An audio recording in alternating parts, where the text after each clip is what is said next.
ஏன் மச்சான் வேலை வேணும் கேட்டேன் வாங்கி கொடுத்தேன். என்னை நம்பி ஒரு பொண்ணு இருக்கா முடியாதுன்னு ஓகே. இப்போ அந்த பொண்ணே உன்னை தேடி கடைக்கு வந்தா அவளையும் மூஞ்சி காமிச்சு வெளியே அமிச்சிட்ட. என்னதாண்டா உனக்கு பிரச்சனை? ரொம்ப ஹைட் மச்சான், அந்த ஹைட்டெல்லாம் வேலை செய்ய முடியாது. கல்யாணம் பண்ணிட்டு பொண்டாட்டி கூட்டின ஹனிமூனுக்கு எங்கே போற? ஹனிமூன் மச்சி, ஊட்டி கொடைக்கானல். அந்த வேலைக்கு மட்டும் நல்லா ஹைட்டான இடத்துக்கு கூட்டிட்டு போய். அசிங்கமா பேசாத, வேற ஏதாவது வேலை வாங்கி கொடு, செய்யறேன். மச்சா மெட்ராஸ்ல ஃப்ரெண்ட் ஒருத்தர் இருக்கா. மெட்ராஸ் மட்டும் வேணாம் மச்சி, அங்க வெயில் ரொம்ப ஜாஸ்திடா. எப்படிதான் மனுஷன்லாம் அந்த ஊர்ல இருக்கானோ? ஐயோ என்னால முடியாதுப்பா. ஆமா அங்க கொஞ்சம் வெயில் ஜாஸ்தி தான். ஏண்டா மதுராந்தகத்துல ஒரு கெமிக்கல் ஃபேக்டரி இருக்கு. ஸ்கின் அலர்ஜி மச்சி 3 தலைமுறையை பாதிக்குமா, பேப்பர்ல படிச்சேன்.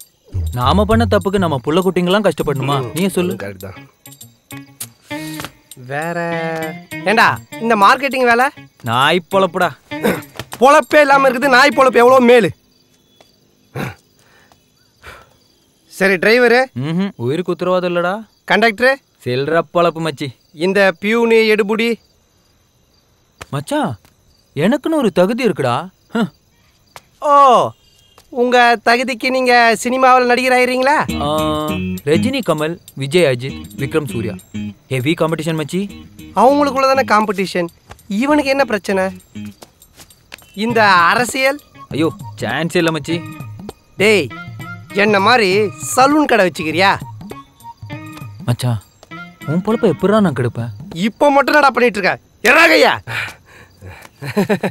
ஆனா மனசார சொல்றேன்டா, சத்தியமா நீ எல்லாம் உருப்பட மாட்ட, உருப்படவே மாட்ட, உருப்பட மாட்ட. டேய் போடா போ, இன்னும் 6 மாசத்துல அம்பானி ஆகி காட்டுறேன்.